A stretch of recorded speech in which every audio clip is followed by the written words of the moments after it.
All right, guys, welcome back to RTW's Wild History Ride. I'm Thomas. And I'm Rhonda. And on today's episode, we are going to be talking about the first two wives of Henry VIII, Katherine of Aragon and Anne Boleyn. And the reason we are doing this is it was actually a request from a friend of mine to cover the six wives of Henry VIII. So we decided to cover the first two this weekend. And some of y'all might already be noticing that Will is not here today. He is currently on vacation at the beach, living it up. On a well-deserved vacation. Yes. And there were so many jokes I wanted to play. They were very immature and Inappropriate, so I'm not allowed to do it. I was vetoed. So enjoy your vacation, buddy. But before we get into the episode, I do want to say how awesome this has been and also thank all of our viewers because we are now at almost 380 views. Yes, very close to 380. And we are in multiple countries, on several continents. And even our second podcast, RTW's Wild History Bites, has already gotten views. We are not up everywhere we want to be up. We are working through some of the issues navigating those channels, but we are in progress of getting there. Right. We're on iHeartRadio and still working with Apple to get up on the Apple Podcast, yes. Yeah. And we should be up on Amazon Music right now, I believe. I might not have it yet. We might be waiting for confirmation on that one. Maybe, and we're waiting on confirmation on Pandora also. Okay, yeah. So we are making progress with our second podcast, RTW's Wild History Bites. Go and check it out. It's just little short segments. Each of us is individually going through and taking a few minutes, 3 to not even 10 minutes, and discuss something that's somewhat interesting to us. Right. These are individual podcasts. The other crew members aren't involved, and these are things that we're specifically interested in. And my first few are strong women. And my first few are just weird facts in history. And Will's first one is, of course, a ghost story. So yeah, that's something he's into. Yeah, dude, can't stay away from the morbid. Speaking of morbid, let's get into our history. Sounds good. All right, well, I will start us off with Katherine of Aragon. Now, Katherine of Aragon was the daughter of Ferdinand and Isabella, Ferdinand of Aragon and Isabella of Castile. She was born December 16th, 1485. And some of you may know Ferdinand and Isabella as the ones who funded Columbus's expedition, intentionally to find India, to circumnavigate the globe and find a shorter route. Instead, he stumbled upon the New World. Caribbean, right? Isn't that where he landed? I believe so. Right. But I do want to point out that he was not the first European to actually find the New World. It was actually found by Vikings before, and I'm sure there were others that had stumbled across it and died somewhere along the way. Okay, I'm not sure about the word found because... Well, I said first Europeans to discover it. Sounds That's what good. I said. Yeah, it's like, okay. There were people living here. Yeah, it was found. People knew about it. It wasn't a surprise to some people. Right, that's what I was going to say. There were people here, and they didn't feel they were lost. So. Yeah. But what I mean is the first Europeans to discover it. Gotcha. Is what I mean to say. If I didn't say that and I wasn't clear, I apologize. But that's who she came from. And Katherine was... There are actual descriptions of her. Now, we'll get into Anne, and there aren't many pictures of her and things like that. But there are pictures of Katherine, and then there are descriptions of her when she was a young woman. She was a short young woman with pale skin, red hair, and big blue eyes, and a round face. And a lot of people probably processing, wait a minute, I thought Spaniards were dusky and swarthy and all those other words we use to describe very, very handsome people.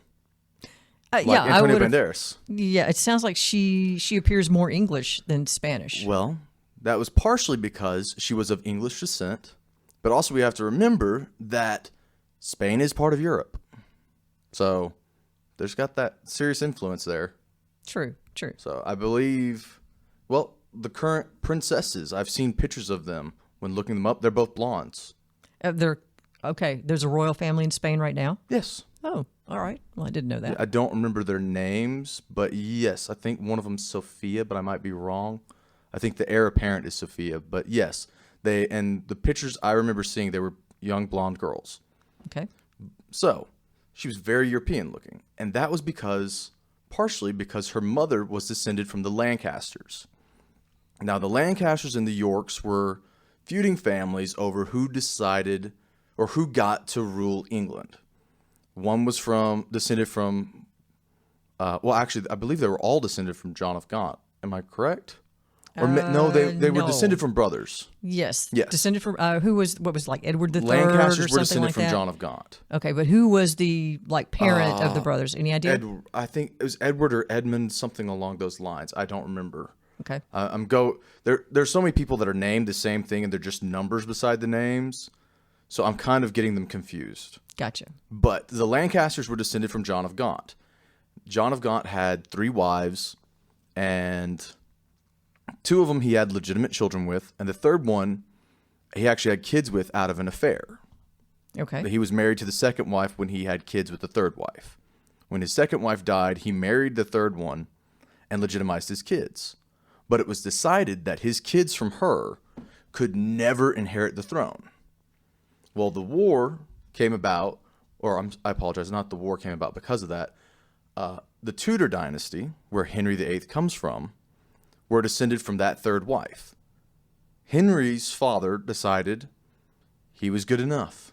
Even if he was descended from an illegitimate child, he decided they got legitimized anyway, so I deserve to be king. Okay, let me ask a question, and you may not know the answer. Who decided that the children of the third wife could not inherit the throne? The king at the time. Oh, okay. I assume it was either his father or his brother, John's father or brother. I can't remember which, because I believe they were the same name. I want to say it was Edward, but I'm not going to stake my reputation on it because, again, very long family history and about 20 people with the same name. I was going to say, if you guessed Edward, you're probably close. It's probably a safe bet on just about anything back in those times. Edward, Edmund, Henry, who's another one? John, James, Richard. Gotcha. Those are pretty much the most common. George. Those are the most common names in the English royal family. So, with that being said, Katherine of Aragon actually had a greater claim to the English throne than Henry VII, her future father-in-law, because Henry VII was descended from that third wife where the children were barred from the throne, whereas Katherine was descended from both of the second wives. Her mother's grandmother was, I believe the grandmother was Philippa of Portugal, and the other one was Catherine of Castile. So her great-grandmother and great-great-grandmother were sisters. So we're getting into inbreeding here. Oh, goodness. Okay. Yeah, I was going to, wow, I need a map to follow this. I have gone down that rabbit hole of trying to figure out the family lines, and it is tough. Essentially, after multiple generations, one's grandkid married the other one's great-grandkid. That's how Katherine came to be. Okay. All right. Good enough. Yeah, we don't want to get no too point grossed going out. into the weeds, right? Yes. So, Katherine had a legitimate claim to the throne, and at the time, the Tudors were struggling to prove that they were the legitimate rulers, because while Henry had claimed the throne, he sat upon it. He has married a York woman, and they have kids, and the Yorks are considered legitimate too. It is such a struggle because they were in a civil war with each other. So in the eyes of the other European rulers, the Tudor dynasty hasn't really proven its legitimacy. So they decide to arrange a marriage between Arthur and Katherine. And in doing so, they have given themselves legitimacy with the most respected royal family in Europe. And I'm so afraid of butchering this name. Trastamara? House Trastamara? I'm so positive that I'm saying that wrong.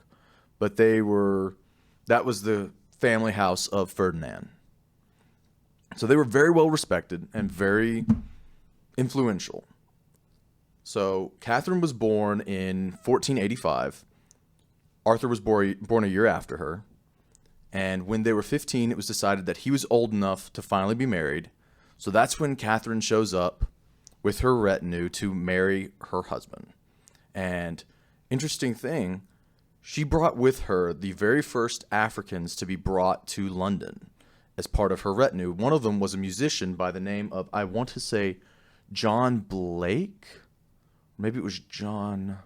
I think it was John Blake. If I can just find it in my notes real quick. Yeah, John Blanke. John Blanke. Blanke. And He was a musician? yes, he was a musician. And he is one of the earliest recorded black people in England after the Roman period. Well, now, question. What about any of her ladies? I don't have any details on that. Okay. I wish I did. I wish I had more details on her period. And we are actually talking about possibly doing a full episode just on Katherine and just on Anne.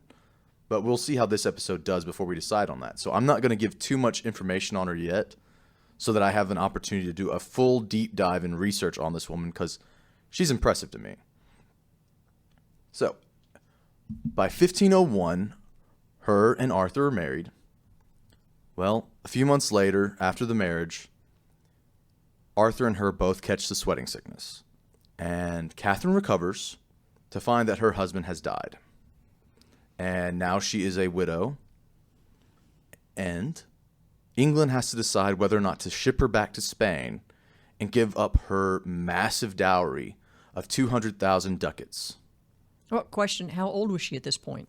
She would have, if he was 15, she would have been 16. Well, 1501, so yeah, she would have been 16. Only 16. Only 16, yes. So, Henry VII had to decide whether or not he was willing to part with a massive amount of money. And he'd only gotten half of it at this point. Because I would assume Ferdinand and Isabella, being as savvy and wise as they were deciding whether or not to send the rest until a grandchild has been conceived. That would be my thought process. Makes sense. I'm sure nobody will ever admit what it was, but that's my thought process, at least the way it seems. Well, a year later, less than a year later, actually, because February. So Arthur died in April of 1502. Elizabeth of York, Arthur's mother, dies in February 1503. And after a very short period of grieving, Henry VII starts debating whether or not he should marry Katherine himself to ensure that they get this payment. Because Henry was a very savvy king. He was very much a realist. And you can call him frugal or whatever, but he was a realist. He knew that in order to support his kingdom, he had to do whatever he had to do. So he was considering marrying this 17-year-old girl. Now, how old was Henry at this point? Any idea? Ooh. Well, considering he would have a 16-year-old son at this point, let me see. Let me see if I can find Henry's date of birth. Because, yeah, Henry VII. Ooh, so he was born in 1457. So a solid, almost 30 years older than her. Oh, wow. Okay. So yes, very, very uncomfortable consideration. But luckily, her father objected. And there was also questions of the legitimacy of their children. Well, think about it.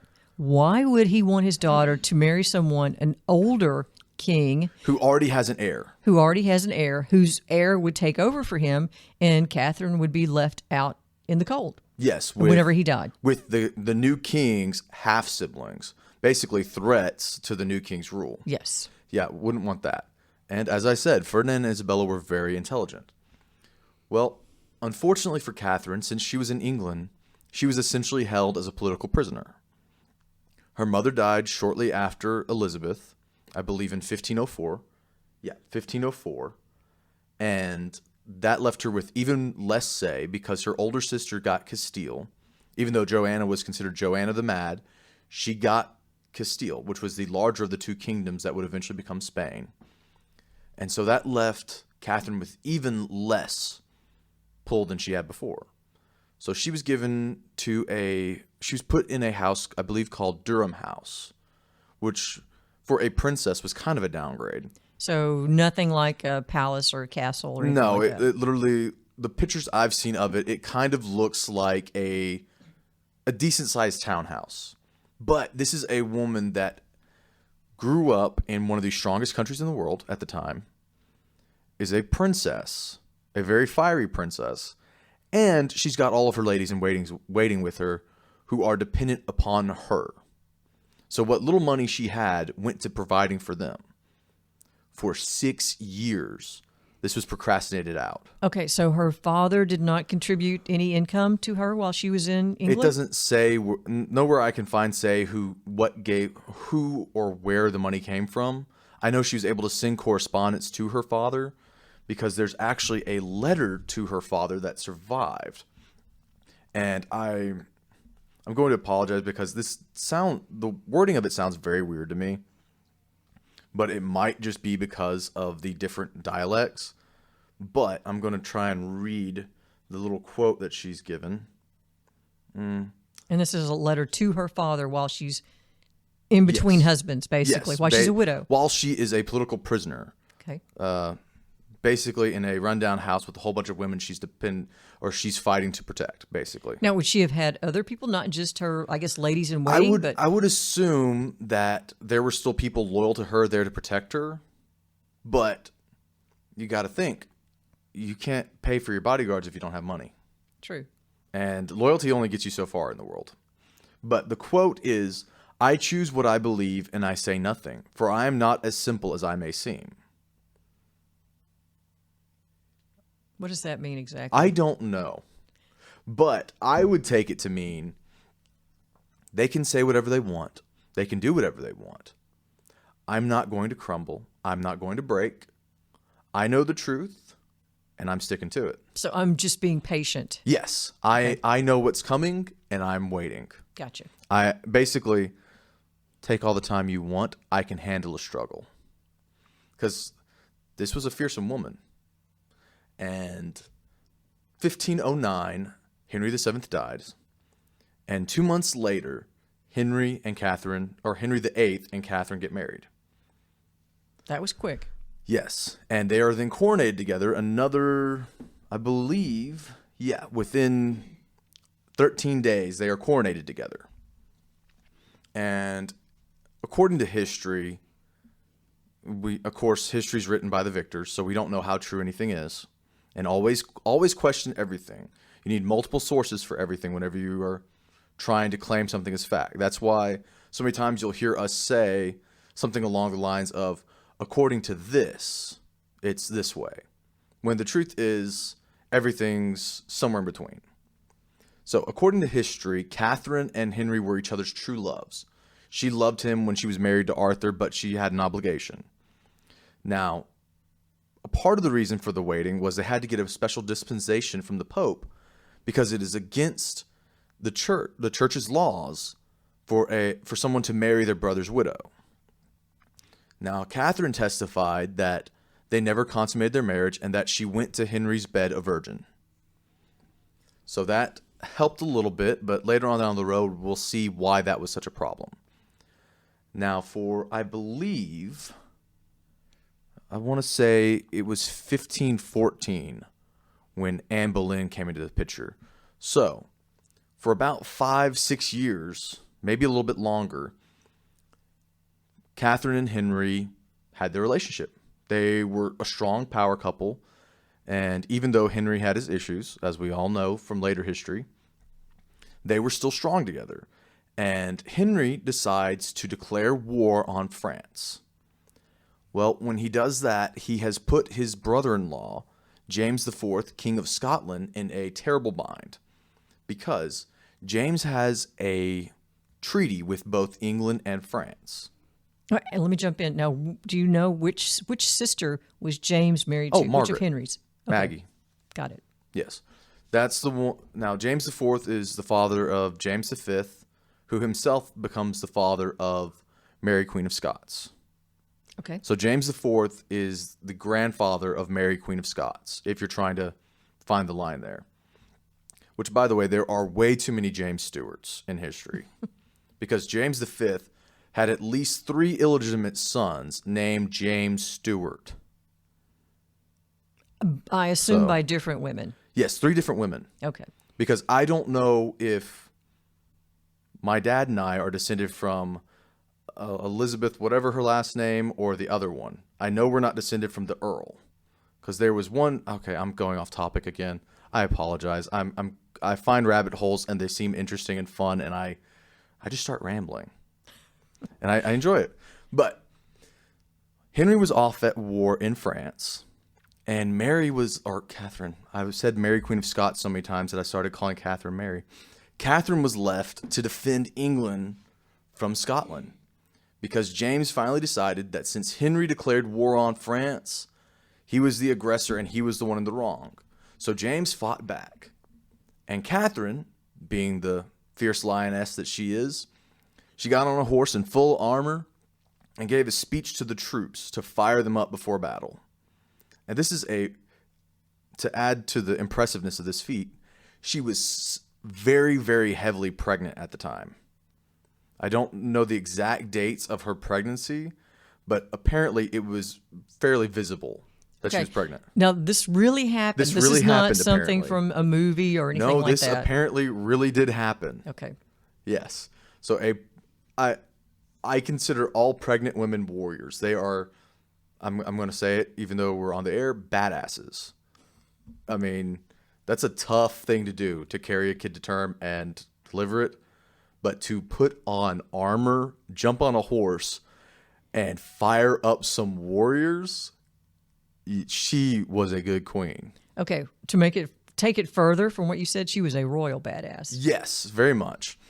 And there are a few women in my life that I would consider to be remotely tough enough to do something like that. But there are very few women that could do that level. I mean, it's impressive what she did. I agree. It is. Very much so. Well, James IV died in battle, Flodden Field. Flodden. I don't know the name of the town, the name of the field, but that's where he died. And they took his bloodied coat, and she sent it in a letter to Henry in France to use as a, what's the word? Banner, pennant. Yes, his as a banner for his battle against the French. Now, I've heard somewhere, and I don't know if this is accurate or not, that she actually wanted to send something else, like maybe the king's body, the king's head, to her husband. Now, was any of that in the letter? I don't know anything about that. I don't know anything about sending his body or his head, but I do know that at the time when he declared war on England, James was removed from the church. The Pope pulled him out because he'd violated a treaty.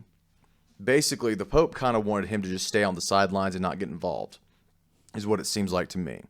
But when he attacked England, he stepped too far, and the Pope kicked him out. Well, Henry, his brother-in-law, got special permission for him to be buried in a church, and for some reason, supposedly, the story is that he was never buried. And that he was apparently out for several months, if not years. Out. What do you mean by out? I don't know. That's just it. All the information I have is that he was at some church. He was somewhere where his body couldn't be robbed out in the open, but there were people that actually saw what he looked like and were able to identify his red hair. So it's kind of a paradoxical kind of thing where he's safe from the elements, but he's visible to viewers. I don't understand it. But apparently, the church was attacked at some point and destroyed, and somebody went off with the king's head and body. English army? I don't know? I would assume it was during the destruction of Catholic churches during the the Protestant Reformation. Oh, wow. That's several years later. I know. So I don't know for sure. That's just the story that I found in my notes. Okay, how did the people of Scotland react to that? Or was there anything noted? Would that have been an insult? Well, so many of their nobles and chain of command died with the king in that battle that they were still picking up the pieces. And their current king, James V, was only a year old at the time. So there was a lot of scrambling. So they didn't really have the energy to be mad about it. Okay, gotcha. So now we go on. I talked about Katherine being pregnant. Now, during their marriage, Katherine gave birth 6 times. She lost 5 out of those 6 children. The second to last child was Mary, who would come in history be known as Bloody Mary for her vicious hunt for Protestants. Now, the reason for her hunt for Protestants is because of Henry's treatment of Katherine towards the end of her life. Henry had come to believe that the loss of all their children and the fact that he could not get a male heir out of Katherine was God's divine wrath towards him for marrying his brother's widow. Sounds kind of extreme to me, but Henry had gotten it into his head that he had done such a slight against God that he was now cursed, and that his union with Katherine would not bear fruit, because that was apparently the punishment for marrying your brother's widow, was that they could not bear child. Okay, well, let me step in here and ask a question.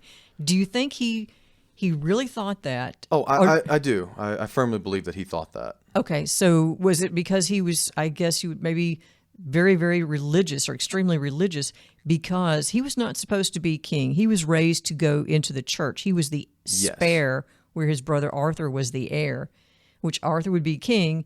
And as I said, Henry would be expected to go into the church and have some like a cardinal, maybe even a pope at some point. I don't know. But so he was that religious. He really took this seriously. I really do believe so, because he was a very strong defender of the Catholic Church against Martin Luther. And there are actually papers that he published trying to discredit Martin Luther. So he was a very strong follower of the Catholic Church up until he didn't get what he wanted. Up until he decided, hey, why does the Pope have more power than me in my country? So I've said it many times. Henry VIII was not a good ruler. He was vain, insecure, and had no willpower. Before their marriage had even started dissolving, Henry already had at least one illegitimate kid, if not others. And Henry was the type of person to be very self-destructive. It sounds like he was a little vindictive also. Oh, I would say so. I would definitely agree with that. Leviticus 18:16. I will look at that later to confirm. But that was apparently the scripture where it talks about the punishment for marrying your brother's widow. Leviticus 18:16. If anyone wants to look it up, I will look it up later to confirm it. But so Henry is trying to find a way out, and he then starts petitioning the Pope for an annulment, because he believes that he was granted a papal dispensation for his marriage under false pretenses, even though Katherine claims all the way up until her death that she went to Henry's bed a virgin. And the Pope even calls Katherine his true wife, his only legitimate wife. And that will actually take us into our next segment. In steps Anne Boleyn.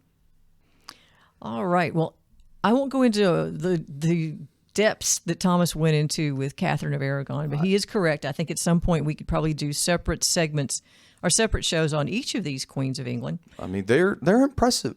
There's a lot of information on the 2 of them. Now, the other 4, I think we can do them next weekend.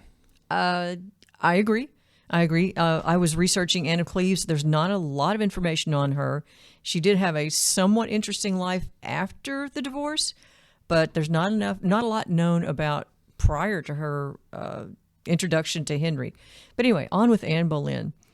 Anne was born in 1501, though some sources state it could have been as late as 1507. She was the second wife, obviously, of Henry VIII, Queen of England, from 1533 to 1536. She was educated in the Netherlands and France. Much of her time in France was spent as the maid of honor to Queen Claude of France. She returned to England in 1522 to marry her cousin James Butler, the 9th Earl of Ormond, but the plans were broken off. Instead, she became the maid of honor to Henry's wife, Katherine of Aragon. I think you said she came to England in 1514. Is what you said, or did you say that? I believe so. I believe that's when they met each other, Anne and Henry. I've got that she returned to England in 1522, so a little bit later than that. Okay. Because if 1514, let's say, she would have been like 13 years old at that point. If Okay. you went with the 1501 birth year. Yeah. Even younger if you went with the 1507. Yes. So I've got 1522. Okay, that would actually make a lot more sense. Yes. But that was just a date I had come across, so. And there are no existing contemporary portraits of Anne. Henry had those destroyed after her death. However, from various descriptions, we know that she was average height. She had dark brown or black hair and eyes which were described as black and with an olive complexion. She was well educated for the times, reading, writing, history, arithmetic, music, singing, dancing, archery. She was intelligent, quick-witted, and amusing. In 1526 is when Henry begins to pursue Anne. Now, she resisted Henry. She didn't want to become his mistress. Her sister, Mary, had already done that, and she saw how that turned out for Mary. Not very good. Actually, I guess maybe during the early part of Henry and Anne's marriage, Mary had actually lost her husband and was a widow and did not have a sufficient income, and Anne had to help out with that. But that's another story. Basically, Anne did not want to become Henry's mistress. At this time, he was, as Thomas said, he was pursuing another cause, and that's the annulment of his marriage to Katherine. He tried to obtain it from the Pope Clement VII, on the grounds, as Thomas said, Katherine had been his brother's wife. Now, he was unable to obtain the annulment and broke with Rome to eventually become the head of the Church of England. Now, I do got to say, in Pope Clement's defense, he was currently being held by the Emperor of Rome, the Holy Roman Empire. Who happened to be Catherine's nephew, Yes. Charles. Which, kind of impressive. But we got to remember, there's kind of a bit of water in between England and the rest of Europe, and all the other European powers had a pretty good surrounding of the Pope. So they could have definitely exerted influence better than England could have. True. They That is also true. had more land and possibly more people if you put them all together. If they all decided to go against England, we get what we want. And that's kind of what how Anne of Cleves came about. But again, that's another story. All right. Okay, so Henry VIII and Anne were secretly married in November of 1532 and had a formal ceremony in January of 1533, which obviously they had to have the formal ceremony to show everyone they were married. But it's possible that by that time, Anne was pregnant. On May 23rd, 1533, the new Archbishop of Canterbury, Thomas Cranmer, declared Henry and Catherine's marriage to be null and void. And 5 days later, Cranmer declared Henry and Anne's marriage to be valid. On September 7th, 1533, Anne gave birth to the future Queen Elizabeth I. Now, over the next 2.5 years, Anne had 3 miscarriages. The third miscarriage occurring on the day Catherine of Aragon was buried at Peterborough Abbey. This is Divine intervention. Yes. This is 1536. Well, you know what they say about karma. Yeah. But by March of 1536, Henry was already courting Anne Seymour. And I don't know, I couldn't find it in the... Jane Seymour? I'm sorry, Jane Seymour. Jane. I'm doing like you. I said one name too many It's times. so easy to mix up the names because they're all named the same thing. Oh, yeah. Again, he was courting Jane Seymour, and I believe she may have been a maid of honor or lady-in-waiting to Anne. But things begin moving quickly after Anne's had this third miscarriage. While she's recovering, Henry states publicly, or to some of his courtiers, that he's been seduced into marriage with Anne by deception or spells. Now, that just kind of sets the stage for what's coming. Understatement. By late April of 1536, several men have been arrested and accused of adultery with the Queen, including Mark Smeaton, Henry Norris, William Brereton, and Anne's brother George was accused of incest with Anne. Which is unbelievably messed up, but it's one of the theories that was given, if I'm not mistaken, was that she was trying her best to conceive a child. So they're claiming that she was worried that the issue might have been Henry and that she was going to other people to try and get pregnant. That's a theory. Yeah. That she was trying to get pregnant, and of course she would pass it off as Henry's.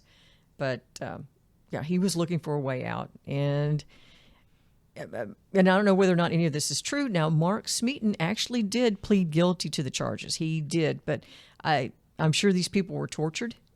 Yes. And so it's amazing how much you'll admit when you're tortured. Yeah. Like I say, he was the only one that admitted to it.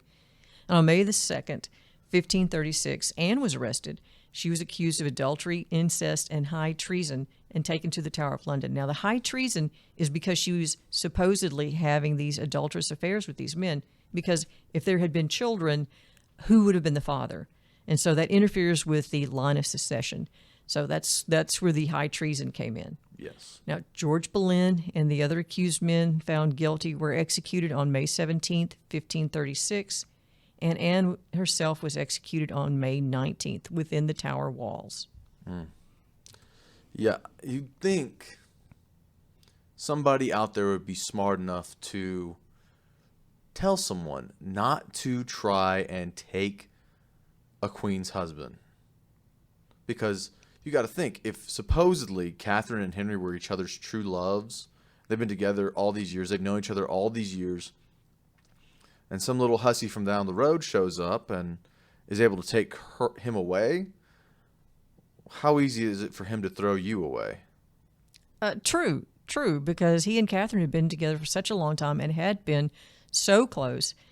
Yeah, I agree. And when Anne came along, you would have thought that she realized, hey, this could happen very easily to me. Oh, yeah. I don't know if she was just being arrogant or she felt there's no reason why I can't give him a son and keep him. I don't know. Well, it didn't work. The only good thing that came from either Anne or Henry was Elizabeth. That's it. Because their other option was Bloody Mary. So True. But Anne was buried in an unmarked grave in the chapel of St. Peter at Vincula. I hope I've got this right. Vincula. And go with it. It kind of sounds like Dracula. And her skeleton was identified during renovations of the chapel in 1876, and her grave is now identified on the marble floor. So, and there have been some, I don't know if I'd say rumors, but legends, I guess, that some of the areas that she had lived in, like Hever Castle, where she grew up, Sale Church, which supposedly is where her heart is buried, and also the Tower of London, that these places are actually haunted by her spirit. And I do have an interesting story from 1864. One of the captains of the at the Tower of London was looking out a window of his quarters, and he noticed a guard below in the courtyard in front of the lodgings where Anne had been imprisoned. This guy was acting strangely, and as he was watching, this guard took his bayonet and charged forward as if he was charging into someone who was approaching him, and then he fainted. The captain who had been watching this said that he had seen a whitish female feature who was sliding towards the soldier. And the captain actually gave testimony during this soldier's court-martial, which saved the soldier from a prison sentence, saying exactly what he had seen about this whitish female form that was approaching the soldier.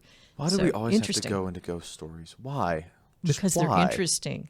These are interesting. They are interesting, but come on, we need to stay away from ghost stories and murders for one episode. Yeah, and Will's not even here. What can I say? But anyway, that's what happened to Anne. I mean, her career as queen was very short-lived. Maybe, let's see, she was queen from, I don't have the months, but 1533 to 1536, for a very short time. Wow. I thought it was longer than that, but wow. And Anne's marriage to Henry resulted in some very bad outcomes for Henry's firstborn child, or first living child, Mary, because when Elizabeth came along, by that point, Mary had everything stripped away from her. And she was then put as basically a maid to her little sister.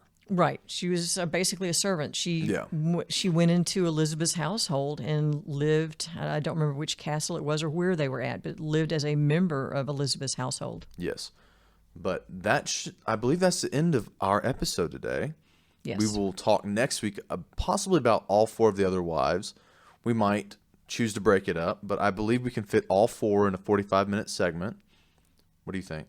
I think we can do it. All right. Well, check out our Instagram and our Twitter, because those two are running. We don't have Facebook working because Facebook's a pain in the butt, but we will try and get it working eventually.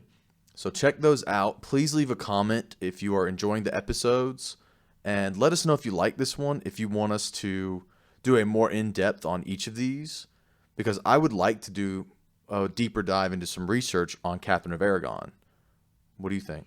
Oh, I think so. I think she's very interesting. She's a very strong character, very intelligent, very wise. She would have made just a great Queen of England by herself. Yeah, and I would even consider doing an episode on Isabella. I agree. Yeah. I agree. I think she was quite interesting. I'm not sure how long she ruled, what her age was when she died, but she also went into battle. Yes, but that is the end of it this week.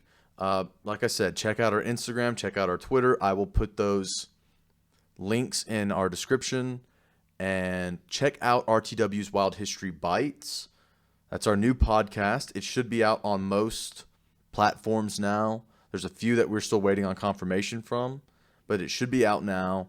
We will try and, like this, do weekly updates, and catch y'all next time. Until later.